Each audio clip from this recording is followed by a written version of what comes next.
Great. Welcome, everyone, to the evolution of the creator monetization panel. My name is Mark Goldberg. I'm one of the partners at Index Ventures, and I'm thrilled to be joined by our other panelists today.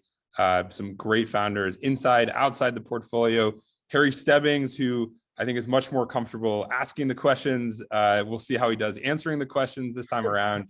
And thank you all for joining. And for our audience from very different time zones, we've got Australia to Europe to San Francisco. So thank you, everyone. Great to be here. Thank you. Fantastic.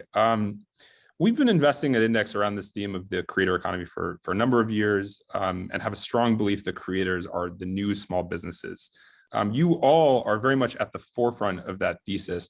And so I thought before we kick into questions, I would actually just pass around and have everyone do a quick introduction on their own business. Harry, many of our audience members will know you from 20-Minute VC, but maybe be less familiar with your investing work. So I thought each of you could spend 30 to 60 seconds giving a quick intro. And why don't we start with you, Seema? All right. Hi, everybody. Seema Gandhi. I'm the CEO and co-founder of Creative Juice. So a little about me. I spent 20 years of my career in financial services. So essentially helping people find better banking services who didn't necessarily get served really well. So I did that at the US government. I helped set up the CFPB, regulation, really good stuff, right? And then went over to American Express, and most recently was at a fintech company called Plaid, where I joined early on as employee 15, and we almost sold to Visa for over $5 billion, which was amazing, but went on to raise even more money at higher valuation. So I'm a big fan of Plaid, obviously. And there we really built the financial infrastructure for fintech. And candidly, when I left Plaid, I thought that was an amazing run. I'm not sure what I want to do next. And I started getting exposed to the creator economy through conversations with my now co-founder, Ezra Cooperstein. And I just felt really moved by creators. Like, these are people who are trying to pursue their passion and kind of saying a little bit of a FU to the STEM, like I have to do math and engineering to actually make a living, and are pursuing their passions and their creativity and building really amazing connections with people globally. But they're not really served by financial services. You walk into a bank and you say, hi, I'm a YouTuber. I make my living doing YouTube. And they're going to say, where's your W-2? I'm sorry, I don't understand that. And candidly, I was one of those people. I said, yeah, influencers, they take pictures with ice cream cones and I don't know.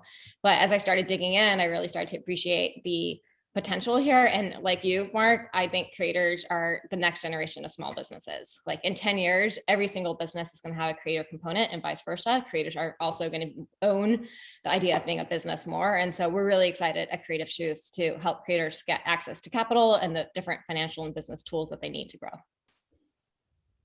Thanks, Seema. Andrew, how about you go next? Sure thing. So Andrew Lip, co-founder and CEO of Equal, based out of Melbourne, Australia.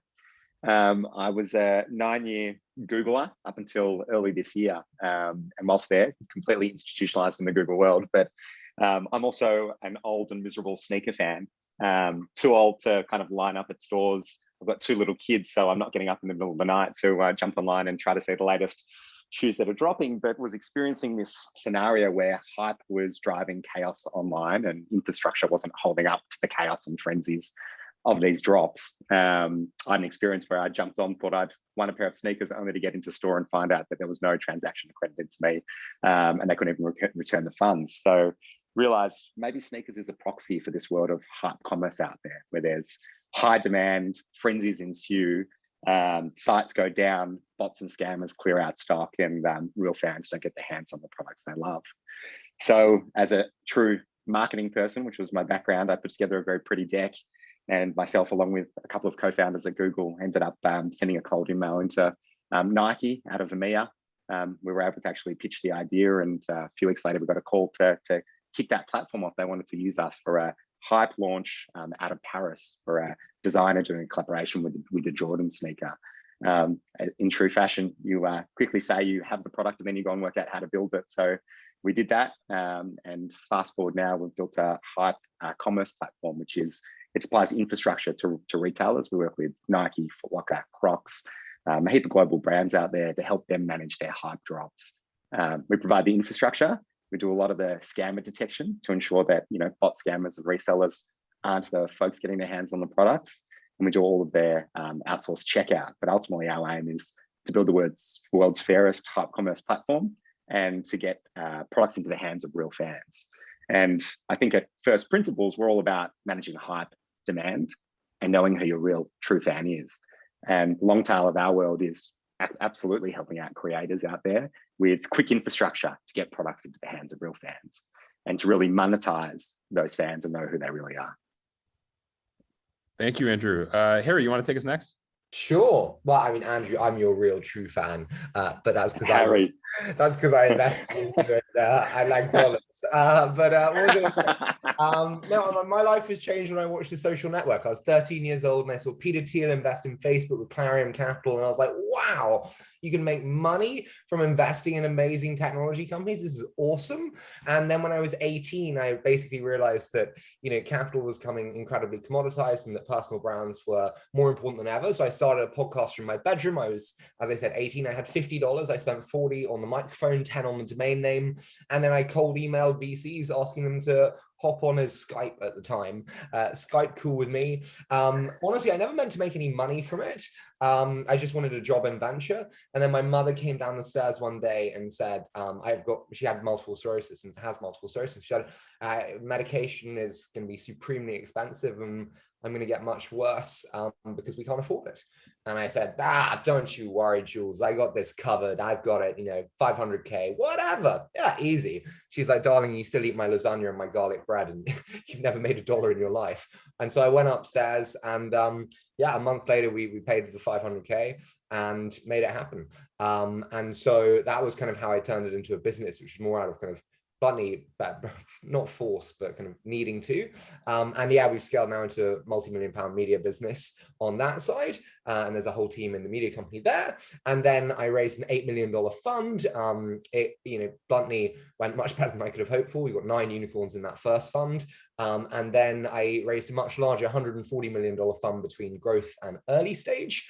And so, yeah, pretty much live the dream. I get to interview amazingly cool people and invest at the same time. It's great. There's no wonder I'm smiling, but very, very happy. And that's how I manage my life. Harry, there's a lot of interesting things you just said, but the fact that you were 13 when you were watching The Social Network certainly makes me feel old in this panel. So a nice little snapshot for me. And it explains why I had so few friends in high school, but yeah, thank you. James, you want to take us home? Absolutely. Well, thank you for having me. So about Printify, I'm the CEO and founder of Printify. Printify empowers creators with on-demand production. So any kind of t-shirts, mugs, hats, hoodies, dresses, even skateboards or pillows, or pretty much any kind of merchandise you can imagine with custom design. We have the tool set for creators to easily set up those products, create virtual inventory on your, let it be Shopify store or any other e-commerce solution.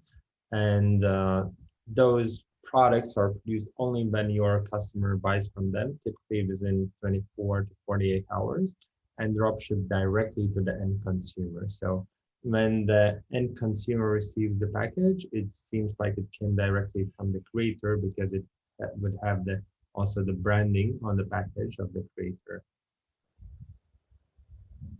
That's a short brief on Printify, and you're happy to support thousands and thousands of creators on their entrepreneurial journeys.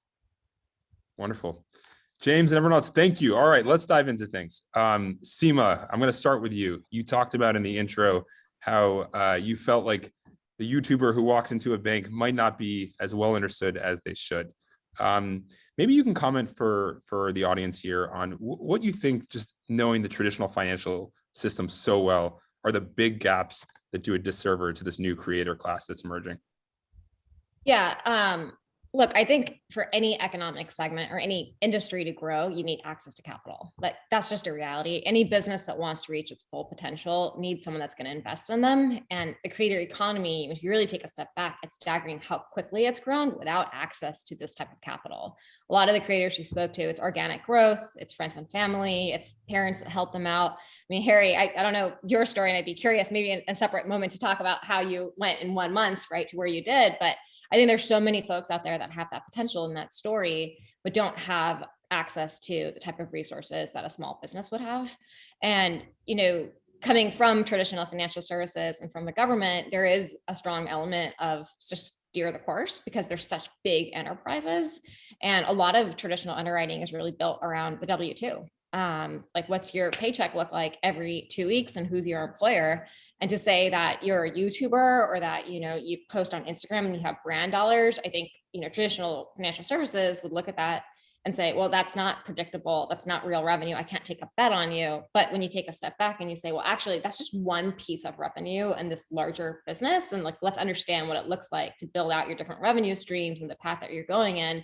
Now you're having a very different conversation with a person who's also a business versus just kind of seeing someone who looks like a hobbyist. And so, I think over the last 5 years, the creator economy has matured a lot. I mean, we're still in very, very early days. It feels like fintech did to me 10 years ago. Like, we're still having small little conferences and dinky little hotels. It's not Money 2020 in Las Vegas.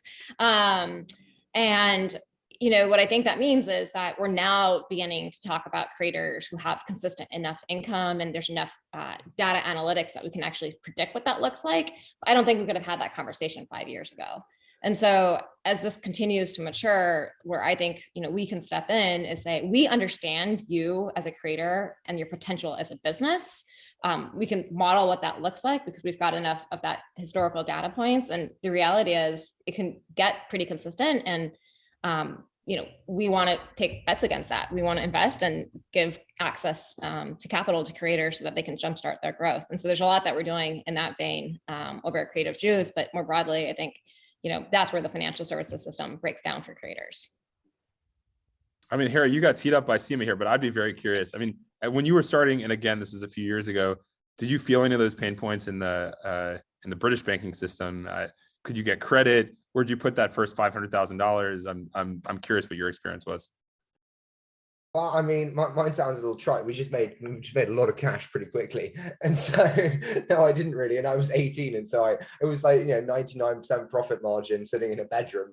And I mean, the way we did it honestly was I analyzed the 5 most funded VC segments, which at the time was like sales tools, CRM solutions, and then they also had to be most competitive.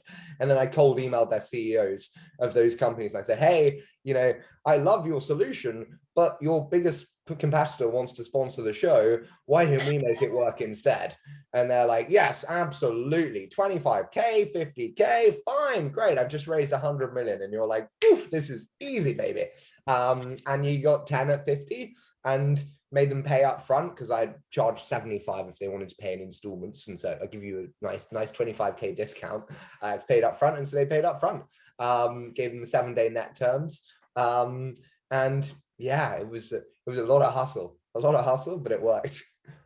Okay, so my lesson is that sort of hustle can overcome the deficiencies in the traditional financial institutions. But for those of the audience out there that haven't experienced that quick success, I think that the pain points resonate with me, Seema. Hey, James, let's go over to you. One of the things we've seen is this massive shift from advertising to commerce in the way that creators monetize. I mean, again, you guys are at the forefront of that. You're helping people buy merch and products and exclusive access. How are you working with the long tail of creators to open up that commerce avenue to folks that otherwise would have had a really hard time getting there? Yeah, I think there is a big difference of between being a big creator like Mr. Beast, who has a huge team working for him and helping him and doing all the branding and merchandising and finance things and everything else that he needs, versus the creators that are just starting out that do not have the access to those resources.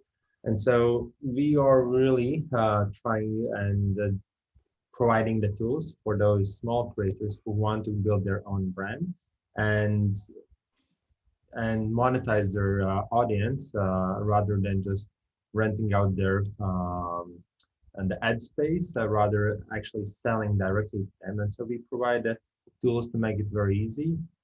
So the e-commerce functionality and most importantly, we focus on the fulfillment experience. So that it would any creator who wants to monetize their audience, they can find the products they want to sell on Printify, and pretty much they just set it up and they can forget about fulfillment. All of that is handled by Printify. And so we are making it really, really easy for anyone who just is on his own and just starting out to start monetizing their audience using e-commerce, which we strongly believe and know is much better than just doing the ads and provides much better revenue. Is there a sweet spot for your customer base? I mean, obviously, not everyone can have an audience like Mr. Beast or going to Paltrow with the Goop. Is there a floor that you should get to before thinking about e-commerce as a monetization path, or do you see everything from the smallest to the biggest? Absolutely not. We have like big amount of signups that try out Printify are just starting out and they have not done e-commerce before. And so this is their first venture into e-commerce, and we see many of them succeeding to an amazing success. And we have creators that are doing millions of dollars in e-commerce sales a year.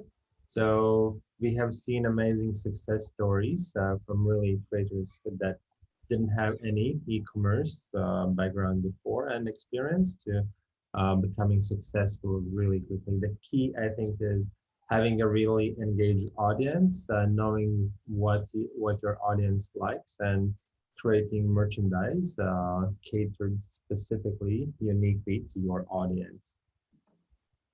Thank you. All right, I'm going to keep it going. Andrew, you guys are at the frontier of this hype, scarcity, drops, and overall, you talked about this in your introduction, but just creating a fairer playing field for everyone involved here. Can you talk about how creators are using Equal and what you've observed in that capacity?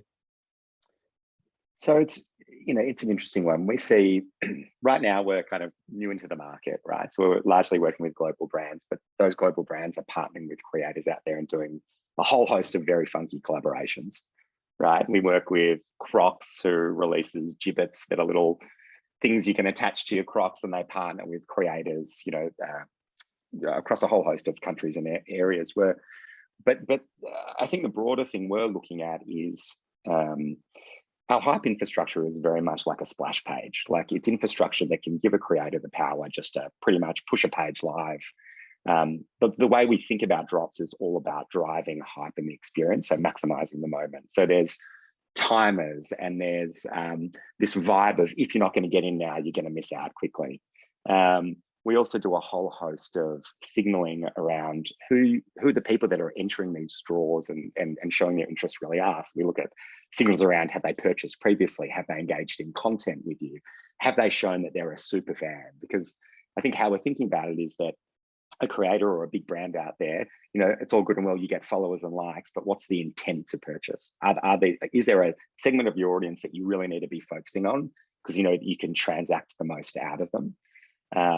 So, we really think about, when we put our creators hat on, we think about how can creators out there not only create the hype, how can they get to market quickly and monetize that hype, but also how do they know which user is going to return the most value to them?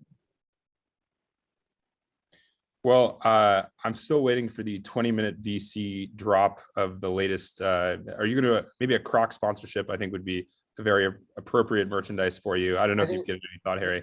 I quite want to do like an NFT, and I'm just contemplating what my NFT should be, whether it's like, the original like bedroom where it was recorded, or like a microphone, or like the first album artwork. This could be it.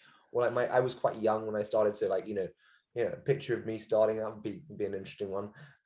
Harry, I don't think our infrastructure can manage your hype, to be honest. Oh, stop it. You are too kind. Too kind. He told me this before I wrote the check, and I was like, yes, done.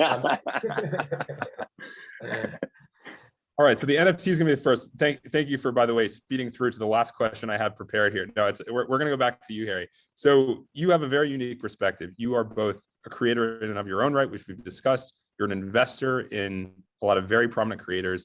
But I wanted to ask you something more personal, which is, how have you balanced the creative nature of the content you create and produce with the business mentality of creating what is now, as you mentioned in the intro, a multi-million-dollar company just on the media side of your enterprise. So how do you think about the duality between the creative and entrepreneurship side of your brand? Fundamentally, it's exactly the same. It's the most interesting comparison between an interviewer and a venture capitalist, which is like at the beginning of an interview, you have 3 minutes to build trust, to build safety, to make you, Mark, feel like you can tell me anything and this is a safe space free from judgment. That is how you have to do it as an interviewer that will get the best content. They will unlock a huge amount more when they feel safe. And it's exactly the same when you meet a founder. You have to make them feel completely free to share that their head of sales has just left. They're going to miss their numbers, but actually X is exciting and Y is exciting. But you have to provide that environment in the first 3 minutes. And so I find things like that mean there's just so much alignment in what I do. And the conversations that I have help me inform my investment decision making. They help me build stronger rounds. And so for me, whenever anyone was like, oh, how do you do both? They're actually beautifully aligned. And, I always say that, we're a media company that invests and we use the media company to invest better. And so for me, they're very aligned. The media company takes a lot of time, but it fundamentally powers, the investing and hopefully gives us a different edge to make us better. It does mean you just work harder and I have less free time, but I love it. It's the most incredible thing. It's also like being a VC because you interview someone, Mark, and when they say something amazing, you get the credit for it as the interviewer. It's an absolute joke. It's like being a VC. I invest in Andrew, he does all the work, and then I get on the Forbes miners list, hopefully, when they're a $10 billion company. Like, this is brilliant. Like, this is the ultimate form of leverage. Another brilliant, like. So Harry, you're really giving me a view under the hood here. I feel like you got me with all your tricks, and now I'm seeing what those tricks really were. Trust me, brilliant charm and the British accent, my friend. It always works. So I don't know if that answers your question, but for me, they're just beautifully aligned, and one powers the other, and the other, they're just very kind of powerful in unison. Great. So conflict between right brain, left brain, not an issue. It's synergistic, and it sounds like that's working for you. Yeah, it's totally synergistic. It's also like everyone forgets in venture, the most important thing is likability. You can have incredible IQ and a great thesis, and you can pick the right company. But if I can't sit across the table from, Seema or Andrew, or James, and fundamentally make them compelled to work with me over someone else, well, it doesn't matter that I had the right thesis or I could pick the company because I'm not going to win. So like, again, it's like likability in an interview. You have to have that rapport. And so again, so many things, but I think they're actually much closer than people think. I actually, to your point, Mark, and Harry, I think you're a bit of a unicorn because of, like you seem to just have fallen into something that's very natural to you. But we've spoken to hundreds of creators at this point now, and it's interesting because Harry, I think there are some that are like you where it's totally synergistic and it makes sense and feels native. But I think a lot of creators struggle to actually call themselves a business because it feels anathema to being creative. It's almost like the money and the business part is dirty, and it dirties the creative process. And so that's what the manager or the team takes care of, like the money side, but like the creator focuses on the creator side.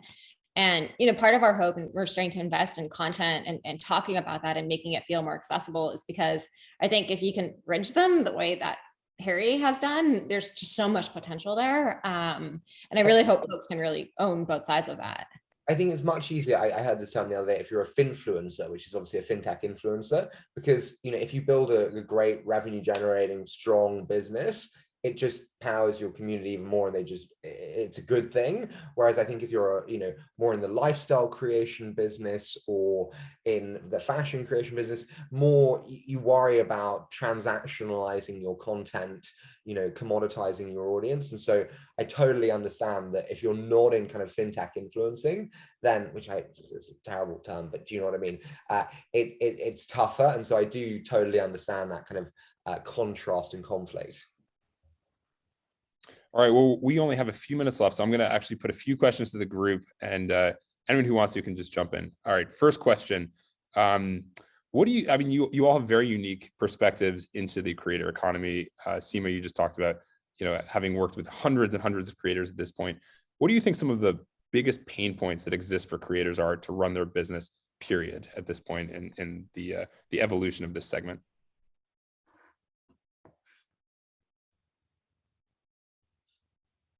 Andrew, I saw you go off mute, so I'm going to pass it over to you. The biggest pain, I'm biased because our business is built on knowing the user, but I think, the creator and creator economy, it started at the very basics of your Facebooks and your YouTubes of views and likes, which kind of the quality of that metric doesn't really show you the truest of fans. And I think really, knowing how to monetize the right segment in your audience is really important, right? And it goes to what Harry said there, and that you can have a product, you can have a brand, you can associate to beauty or fashion or whatever, but and you can have a big audience, but if you can't kind of extract some value from that audience, then you're going to be spinning your wheels a lot. So being able to have the insight into your audience and knowing really how to maximize the demand from them, for me, is going to be the way that creators really kind of commercialize their world and make it a full-time gig.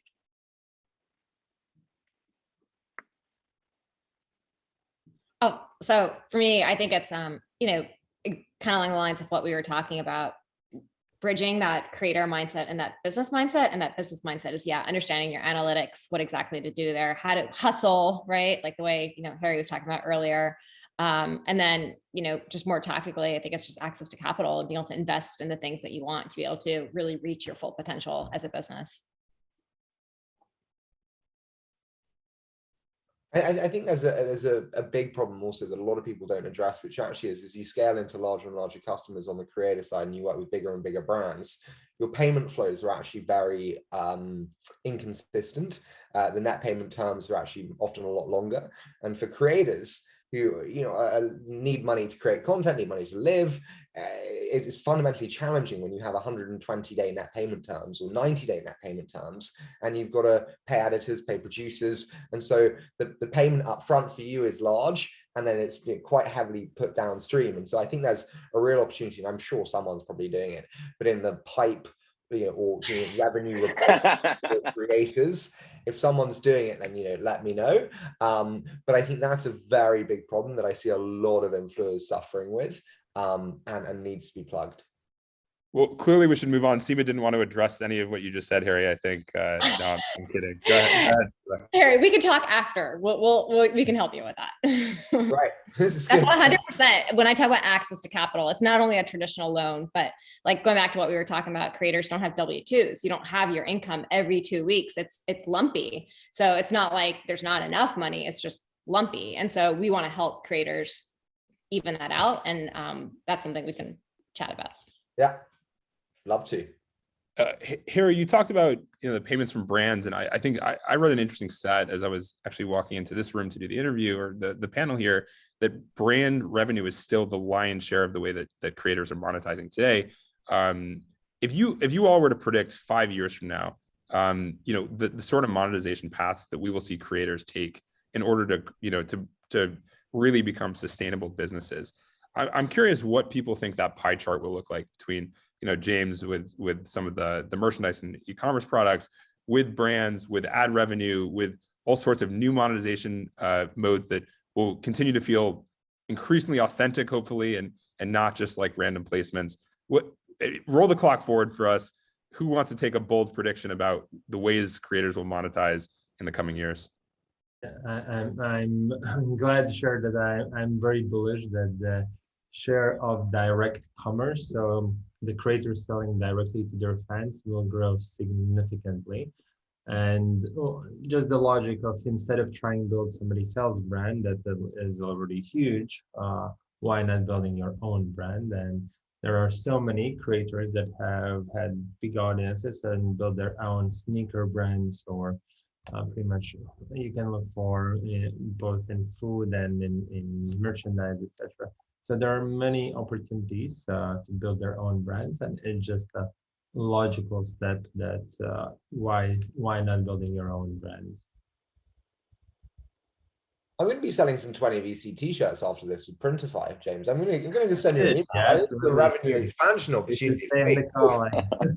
Lordy, I like it.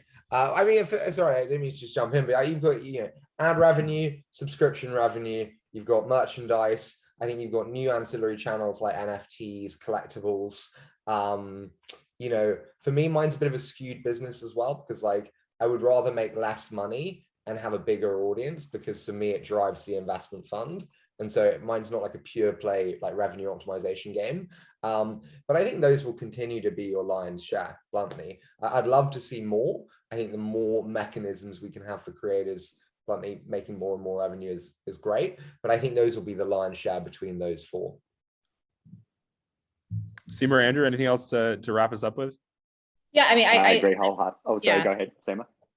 I agree too. I think, you know, James's point is right. Like, it's the technology gets cheaper and better for creators to be able to put out their, you know, their 20 minute VC t-shirts and shoes and fitness gear and like all of that. I think people are going to want to buy from like this new cottage industry of creators that they relate to, versus going to like Gap or Abercrombie and Fitch and buying generic brands that may or may not relate to them. So I'm really excited for just this idea of like bespoke, like connecting with different types of goods and products, from even furniture, rugs, like all of it. I think merchandising will be a huge piece, but I do think that the brand revenue, which today I think about is about 80%, will continue to grow massively.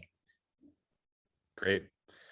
James, Harry, Andrew, Seema, thank you so much for being a part of our summit here. It was great to get all of your perspectives. I'm sure the audience had a good time with this one, and hope everyone has a great rest of your day.